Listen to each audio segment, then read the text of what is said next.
Hey guys, this is Mr. Oliver. We're going to go over the solution for AP Physics 1, Unit 4 review practice. And this will be for question number 2. Let's go ahead and get started. Okay, so in this question, I kind of abbreviated this down a little bit. This is actually kind of portions of other questions I kind of cobbled together. And so it says that we've got a chunk of clay that has a mass of m, which is 0.2 kilograms.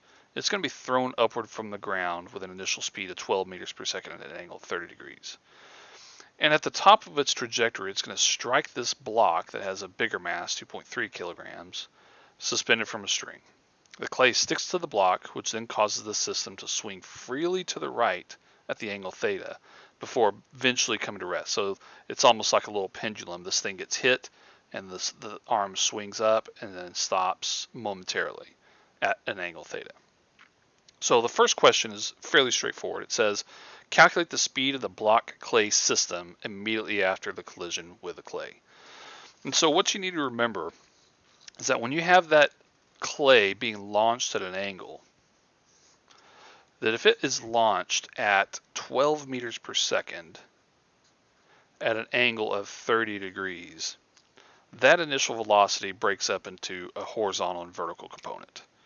And so there's going to be an initial component going to the right, which I would call v naught x, and then there's an initial velocity component pointing up, which I would call v naught y. Now, if you remember for projectiles, the horizontal velocity vx, sorry, wrong color. The horizontal velocity vx is equal to the initial velocity v naught x, because horizontally projectiles aren't being accelerated. It's a constant velocity. All right. And so if you track the path of that projectile in the problem, you can see that it strikes this block at its highest point. It says at the top of the trajectory. So this clay will only be moving in a horizontal direction at the moment of impact. Right when that clay hits that block, it's only moving horizontally. So it only has the horizontal component of velocity. So that means that when I come up here and the clay strikes the block, here's the clay, it will be moving at the speed equivalent to v naught x. All right, it's going to be this component right here, v naught x. So how do I calculate that? Well, v naught x is just going to be my initial speed, v naught, which is this 12 meters per second, that's v naught right there, times the cosine of the angle, which is just going to be 12 cosine 30 degrees. And so when you calculate that out, our initial speed of our projectile when it hits, or our clay when it hits the block, is going to be 10.392 meters per second. And so now what you can do is you can treat this collision with that little block as an inelastic collision, because the two stick together.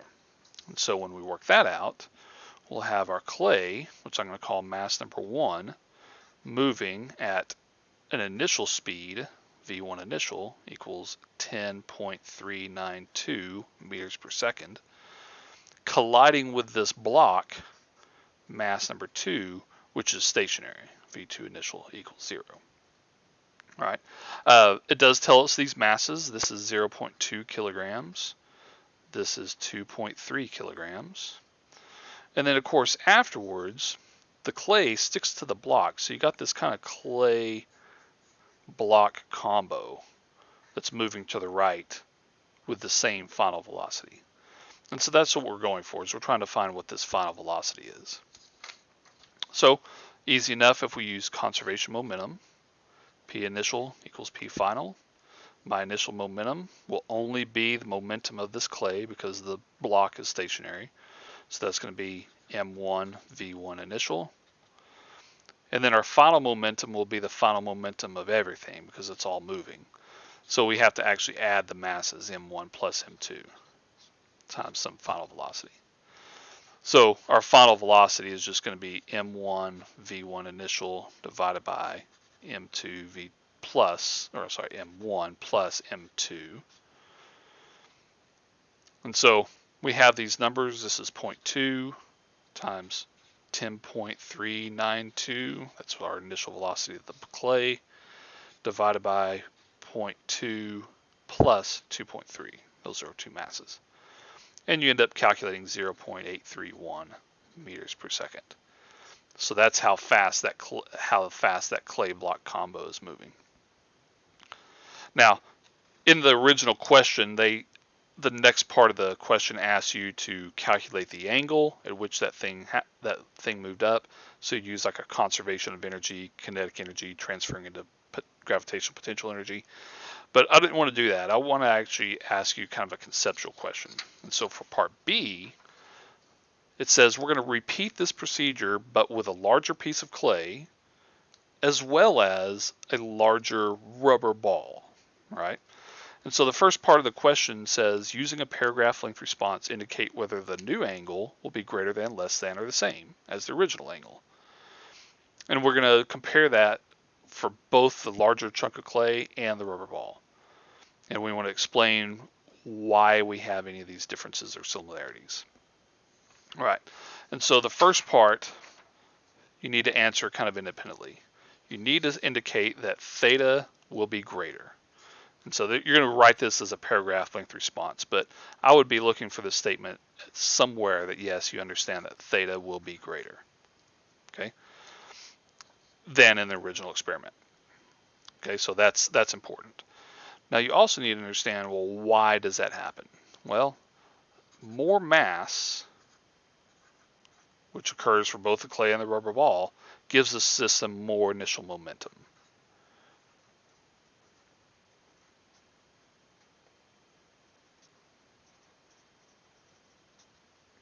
Okay, the velocities don't change because in the problem statement it says you're launching it at the same angle and the same initial speed. So there's no difference in the speeds. Maybe there was a difference in force that it took to get it to that speed, but the speeds stay the same. So the only thing that we can do is say, since P is equal to mv, if this term mass went up, the system had more initial momentum. Okay, so that's also important. Then you need to say, well, if that's true, then after the collision,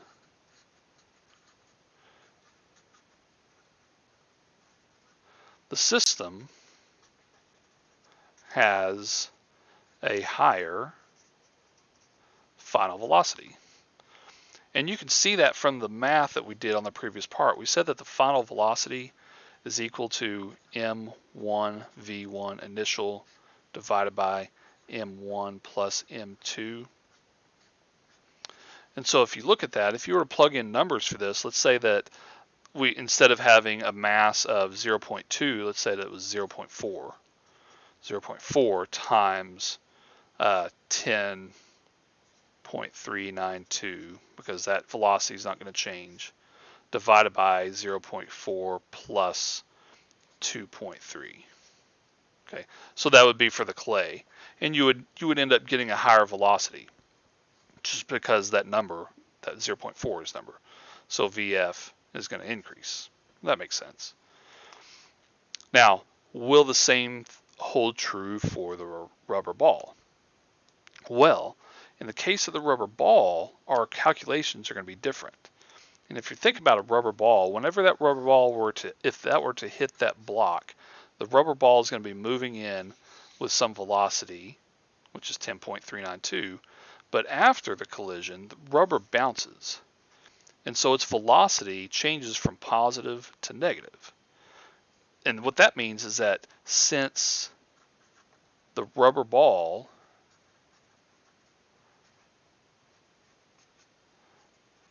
has a higher change in velocity, it has a higher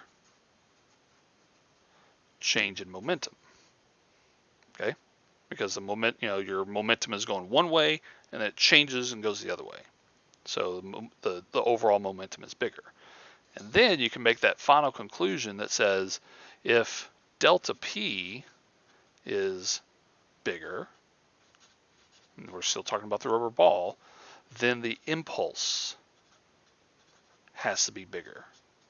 Because remember, the impulse is equal to the change in momentum. And if that's true, if the impulse is bigger,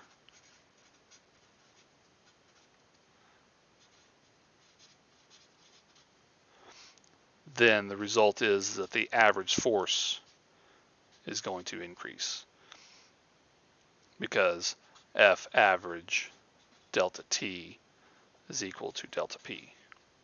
Because what will happen in a elastic collision, this time interval that the ball actually hits that block, that's going to be really short. You reduce the time during that contact.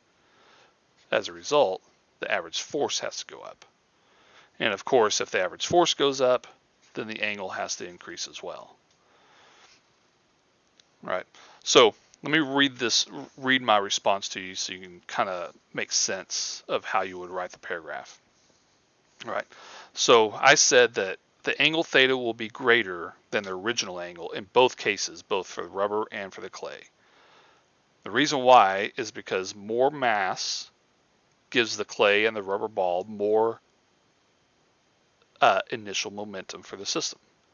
More initial momentum means the clay block system will have a higher final velocity after impact, according to the law of conservation of momentum. This means that more kinetic energy will also occur.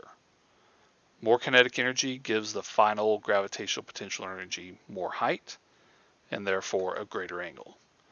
I also added a comment that said, the rubber ball, however, will transfer more kinetic energy due to the elastic collision, plus it has a greater change in momentum and therefore a greater impulse than the clay. All right, so however you want to state that, I wouldn't spend a long time writing a big novel about it, but really the key components are what I wrote down on this solution. All right, guys, that's the solution for the second for response question. If you have any questions, just please let me know. Thank you, and bye-bye.